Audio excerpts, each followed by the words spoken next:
안녕하세요. 안녕하세요. 안녕하세요, 안녕하세요. 이브. 저는 일시 선생님입니다. 오늘도 잘 지나세요? 네, 잘 지냈어요, 네, 잘 이브. 지냈어요. 네, 여러분 안녕하세요.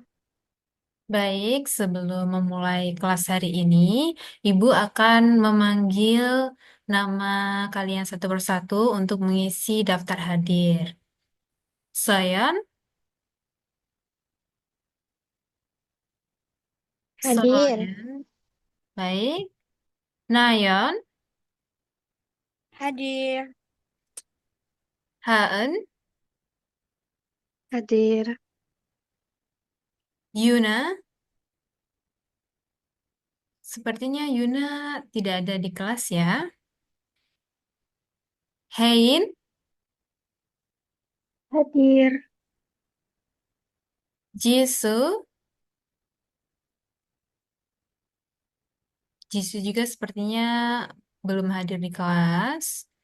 Ena, Hadir, Ibu. Chayong, apa Chayong ada di dalam Zoom ini?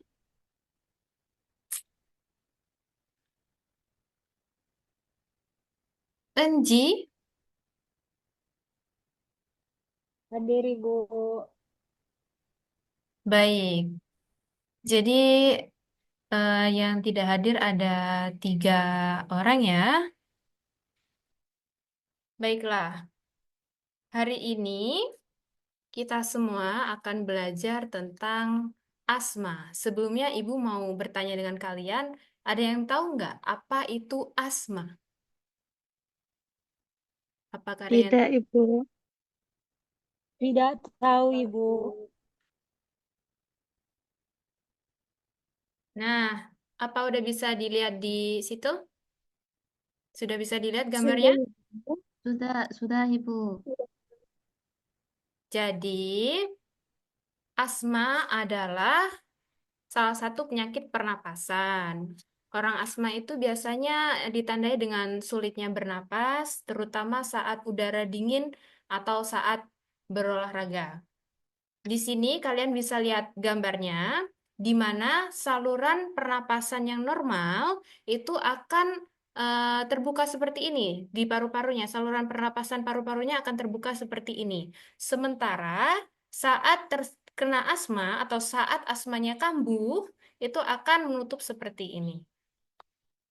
Lalu Ibu akan memberikan beberapa kosakata yang ada di dalam asma.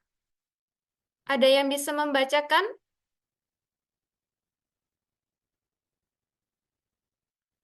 Atau Ibu panggil satu persatu saja ya. Pertama dibaca oleh Soyan. Apa itu napas? Napas adalah udara yang masuk dan keluar dari hidung atau mulut. Baik, jadi napas itu adalah udara yang masuk dan keluar dari hidung atau mulut. Kemudian nomor 2 dibaca oleh Yuna. Minjon. Sesak adalah sulit bernapas. Baik, benar sekali. Kemudian yang nomor 3 ini dibaca oleh Hein. Saluran pernapasan adalah jalan udara dari hidung ke paru-paru. Baik. Kemudian selanjutnya dibacakan oleh Nayon. Pemicunya, penyebabnya seperti debu atau asap. Ya.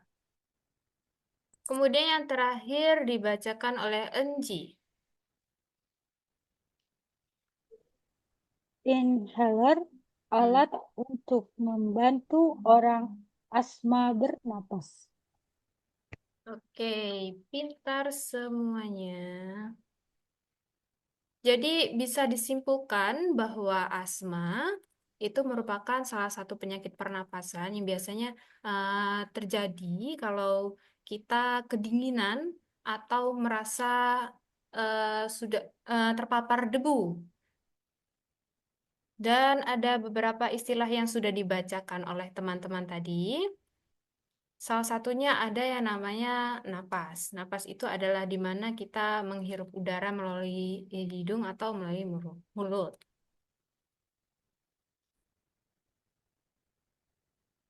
Baiklah, setelah tadi kita sudah mempelajari apa itu asma, sekarang kita masuk ke pelajaran inti hari ini, yaitu belajar tentang teks eksposisi. Ibu mau bertanya, pernahkah kalian mendengar teks eksposisi? Ada yang pernah mendengar? Tidak pernah, Belum, Ibu. Ibu. Belum pernah, Ibu. Oh, begitu.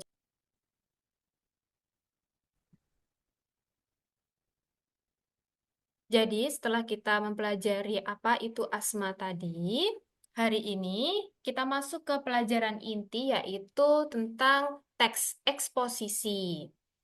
Jadi, teks eksposisi adalah teks yang berisi pendapat dan alasan. Tujuan dari teks ini itu untuk meyakinkan pembaca tentang suatu hal yang ada di dalam teks itu atau suatu informasi yang ada di dalam teks tersebut.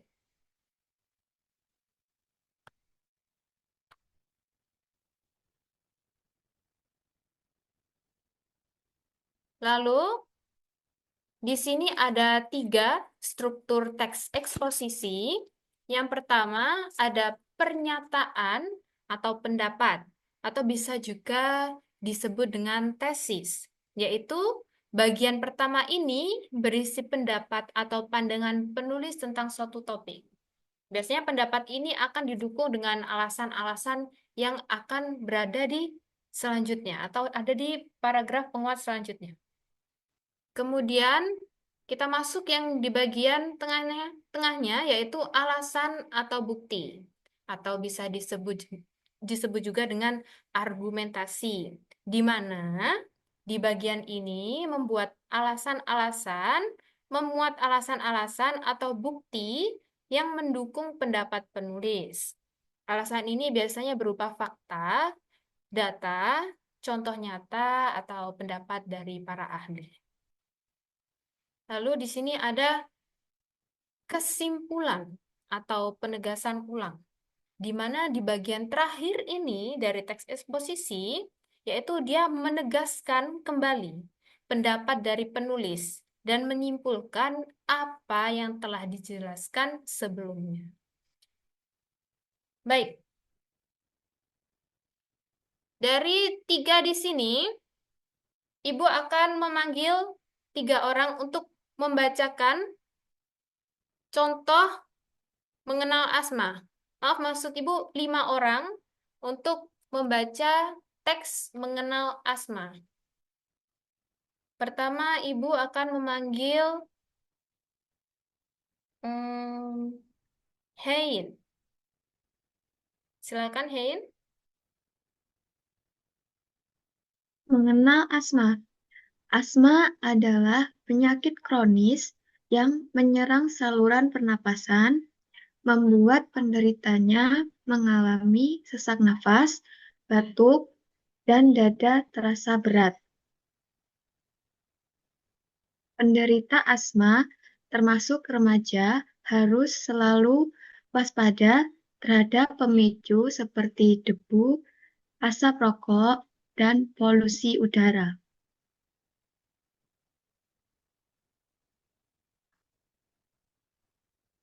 Lanjutkan sampai selesai.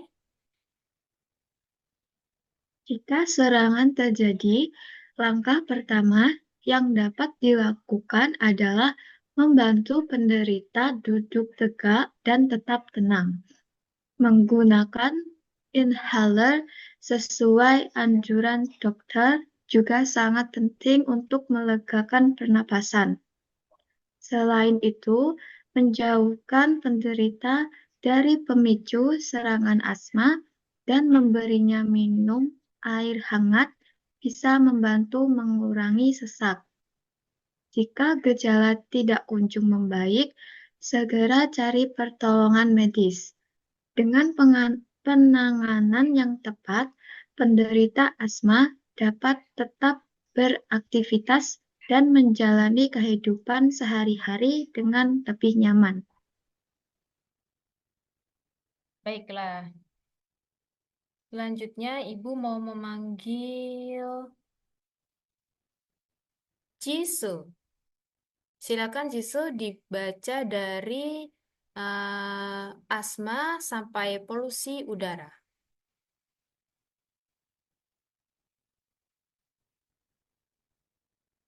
Jisoo, Yang mana Ibu? ini yang asma adalah Asma adalah penyakit kronis yang menyerang saluran pernapasan, membuat penderitanya mengalami sesak napas, batuk, dan dada terasa berat. Penderita asma, termasuk remaja, harus selalu waspada terhadap pemicu seperti debu, asap rokok, dan polusi udara. Jika serangan terjadi, langkah pertama yang dapat dilakukan adalah membantu penderita duduk tegak dan tetap tenang. Menggunakan inhaler sesuai anjuran dokter juga sangat penting untuk melegakan pernapasan. Selain itu, menjauhkan penderita dari pemicu serangan asma dan memberinya minum air hangat bisa membantu mengurangi sesak. Jika gejala tidak kunjung membaik, segera cari pertolongan medis. Dengan penanganan yang tepat, penderita asma dapat tetap beraktivitas dan menjalani kehidupan sehari-hari dengan lebih nyaman.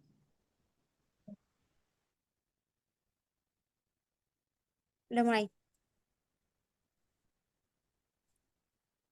baiklah. Kemudian Ibu mau memanggil Minjong, baca dari asma 3 kalimat. 3 kalimat dari asma. Minjong. Dari awal, Ibu. Iya. 3 kalimat saja ya. Baik. Asma adalah penyakit kronis yang menyerang saluran pernapasan, membuat penderitanya mengalami sesak napas, batuk, dan dada terasa berat. Penderita asma, termasuk remaja, harus selalu waspada terhadap pemicu seperti debu, asap rokok, dan polusi udara. Jika serangan terjadi, langkah pertama yang dapat dilakukan adalah membantu penderita duduk tegak dan tetap tenang. Bagus sekali, Minjong. Kemudian dilanjutkan oleh Soyeon. Soyeon. Soyeon Dari mana Ibu? Mohon maaf. dari menggunakan Oke. Sampai sampai selesai. menggunakan inhaler sesuai anjuran dokter juga sangat penting untuk melegakan pernapasan. Selain itu, menjauhkan penderita dari pemicu serangan asma dan memberinya minum air hangat bisa membantu mengurangi sesak. Jika gejala tidak kunjung membaik, segera cari pertolongan medis. Dengan penanganan yang tepat, penderita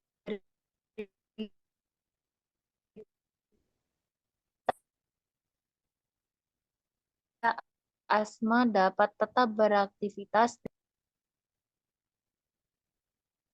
Baik saya. Jaringannya sepertinya ada agak itu ya.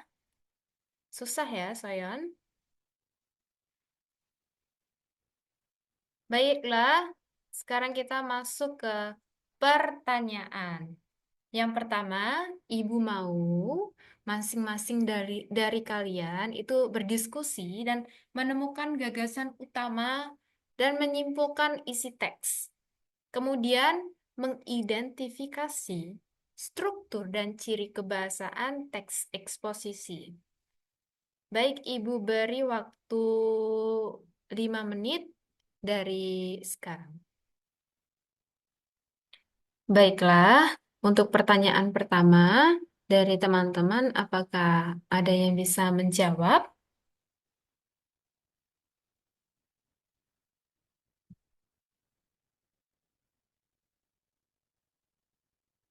Apa ada yang bisa menjawab dari teman-teman?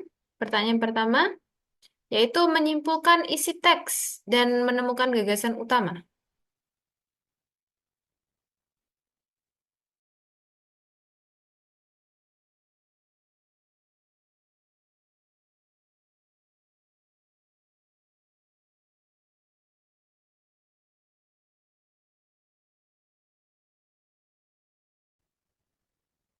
Saya, Ibu, Ya, silakan bacakan pendapatnya. Apa jawabannya, saya? menurut saya, pendapat awal dari teks tersebut adalah asma adalah penyakit kronis yang menyerang saluran pernapasan, membuat penderitanya mengalami sesak nafas, batuk, dan dada terasa berat. Baik.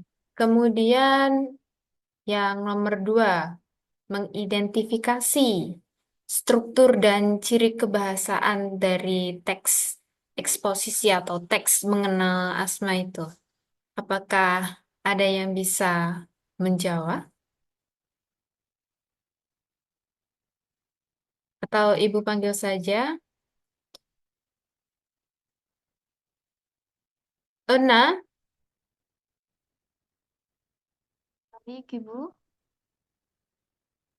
Ena, Mengident- ya, simpulkan dari ingin meng- pertanyaan nomor 2.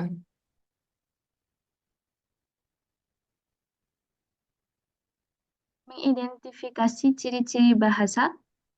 Ya, ciri-ciri bahasa dari teks eksposisi itu.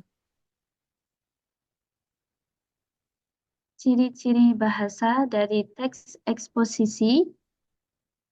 Yang pertama, kalimat fakta atau informasi. Asma adalah penyakit kronis. Penderita asma harus selalu waspada terhadap pemicu. Baik, ada yang lain bisa menambahkan struktur dan ciri kebahasaan dari teks eksposisi, teks mengenal asma yang sudah kita baca tadi.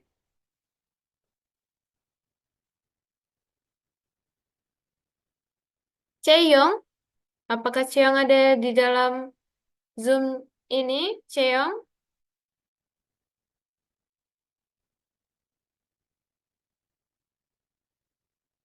Baiklah, Ibu memanggil Enji. Menambahkan,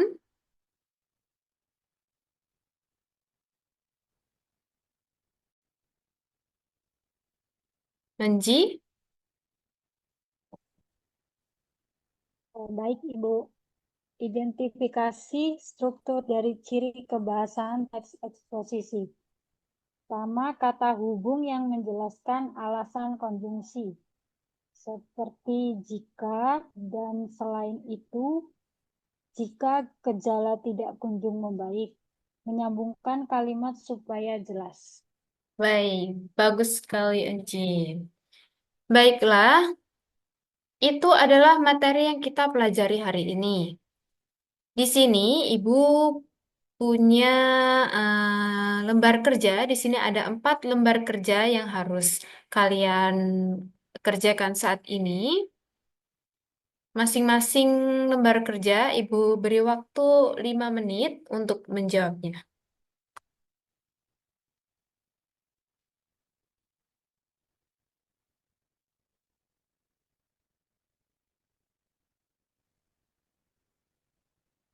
Baiklah, apakah ada yang bisa menjawab pertanyaan pertama, yaitu apa topik teks ini?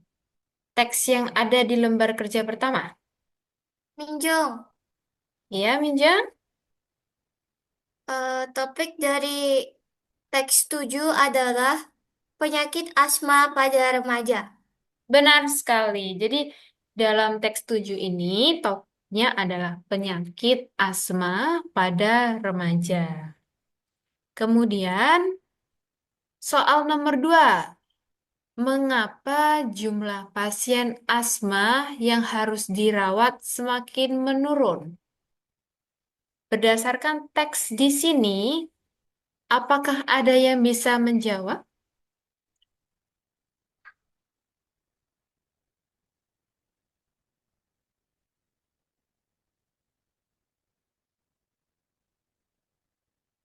Haen? Saya Ibu. Ya. Haen bisa menjawab nomor 2? Bisa, Ibu. Silakan. Jadi, nomor 2, jawabannya karena sekarang orang-orang lebih paham tentang pencegahan asma dan sudah ada obat yang lebih baik. Benar. Jadi karena sekarang orang-orang sudah tahu cara pencegahan asma dan ada obat yang lebih baik juga. Kemudian nomor 3, apa perbedaan obat asma dulu dan sekarang? Apakah teman-teman ada yang bisa menjawab nomor 3, pertanyaan nomor 3, berdasarkan teks penyakit asma pada remaja?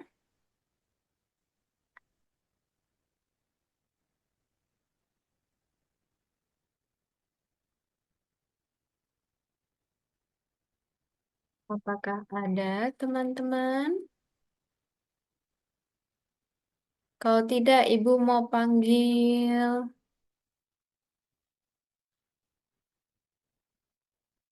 Ena. Ena? Jawaban Hmm, jawaban nomor 3, Ibu. ya. Jawabannya, kalau dulu obat asma berbentuk tablet atau puyer diminum, sekarang ada obat yang dihirup langsung ke saluran napas. Baik. Jawabannya benar sekali ya, Ena.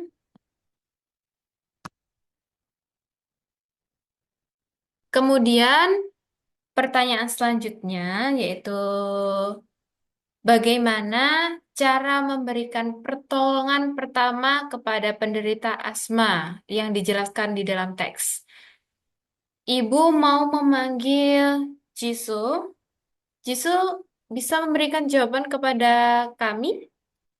Bagaimana cara memberi pertolongan pertama pada penderita asma?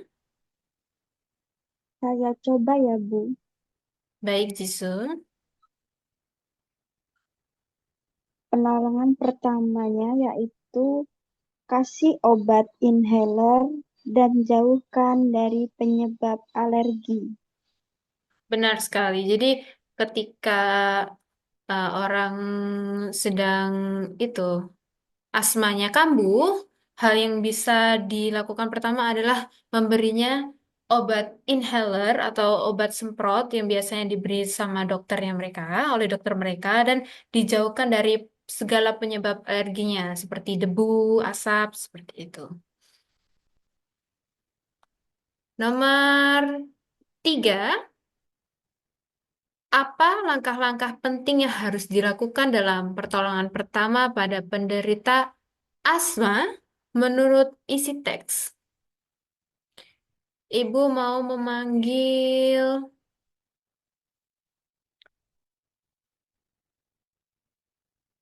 Haen. Saya, Ibu. Iya, Haen, apakah bisa Jadi, menjawab? langkah penting dalam pertolongan pertama itu ada pakai inhaler, dan jauhi penyebab alergi, dan selalu bawa obat asma. Benar sekali. Jadi, untuk pertolongan pertama langkah-langkahnya yaitu ya seperti sama seperti yang disebutkan Jisoo tadi untuk menghindari sumber alerginya dan diperlukan juga selalu membawa obat asma ya bagi penderita asmanya.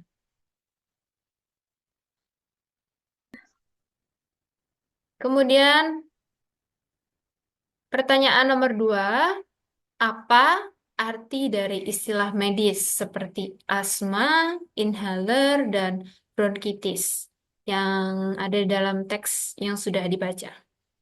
Apakah ada yang bisa membantu untuk menjawab dari teman-teman? Saya, Ibu, Boleh, Jisoo? arti kata dari asma itu penyakit gangguan napas. Inhaler itu alat untuk menghirup obat. Bronkitis yaitu radang saluran napas besar. Benar sekali, Jisoo. Semua jawabannya adalah benar. Baik, teman-teman. Terima kasih atas semangat dan partisipasi kalian hari ini. Kita hari ini sudah banyak belajar tentang teks eksposisi dan membahas tentang teks eksposisi teks asma. Dan saya juga sangat senang karena kalian sudah semakin lancar dalam membaca dan semakin percaya diri dalam membaca. Kalian sangat keren sekali. Terus pertahankan semangat belajarnya ya. Sampai jumpa di pertemuan berikutnya. Terima kasih dan annyeonghaseyo. Terima kasih, Ibu. Terima kasih, Annyeong. Kak. Annyeong. Ibu.